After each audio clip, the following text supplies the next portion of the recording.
Okay. Thank you for checking out the TaterGrip website and the installation instructions. What I'm going to do is on this video is just show how anybody can install this grip. So if you purchase the Tater Clear Grip, what you're going to receive is you're going to receive a label that's plain, and then you can go to the website and create your own label and print them in your laser or inkjet printer. And you just put it in there and it's already formatted to print the label out from the website. Okay, so then when you do that and you want to put the label onto your bat, you need to obviously take the grip, old grip, off of the bat. Make sure that the handle is fairly clean. You don't want any residue left on there or bumps, anything, to keep it clean.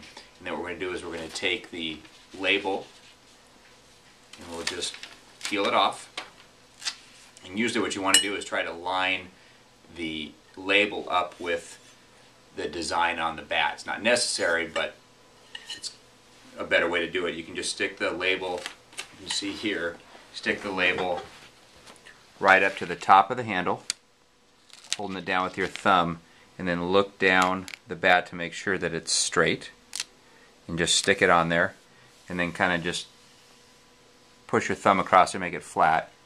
Take your hand underneath here and just roll the label across so you can see that it's stuck onto that side, and then do it with the other side on there so you've formed. It might release a little bit. You just have to stick it down a little bit on there, and then you're good to go, and there's your label on the bat.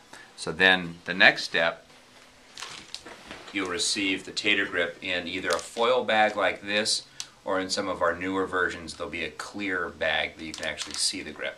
And then just take a pair of scissors, clip the top of the package,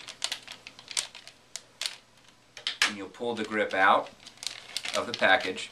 You may want to get a towel if it's still a little bit of moist, because there is a little bit of solvent that's in this bag. Most of the time the rubber will have been absorbed completely in there, and you'll see that it's completely. So once you have the grip out of the package, you'll just take the grip on either side. One might be a little bit more enlarged than the other one, just based on the way the packaging was hanging in a store or on a shelf or whatever, and it shouldn't make a whole lot of a difference. But usually if it's the bigger side, then that's the one you want to use.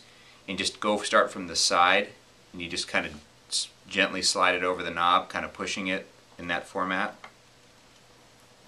until you get it just a little bit over the knob, or actually completely over the knob, and then you kind of want to work it in there from the top to start sliding it down. And then you kind of want to twist the bat, as I'm doing here, back and forth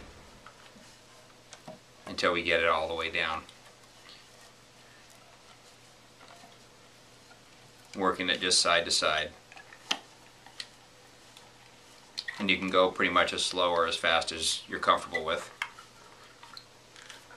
And as you get closer to the knob, the bat, it gets a little tougher because it's stretching the bottom out, but you just kind of have to guide it over the knob. You could leave it over the knob and it'll shrink onto the knob, but if it gets hit on the ground, you could almost leave it like that. In that situation, it'll shrink up, but the only negative to that is that when you start playing and when it lands on the dirt or gets hit by a rock, this part of the grip will split, and then it'll end up being fine here, and you can just cut it and leave it there, or you can just guide it completely over the knob to this point where it's right there. Once you've got the grip on the bat, you can see that it's a little bit big, and you can kind of move it back and forth.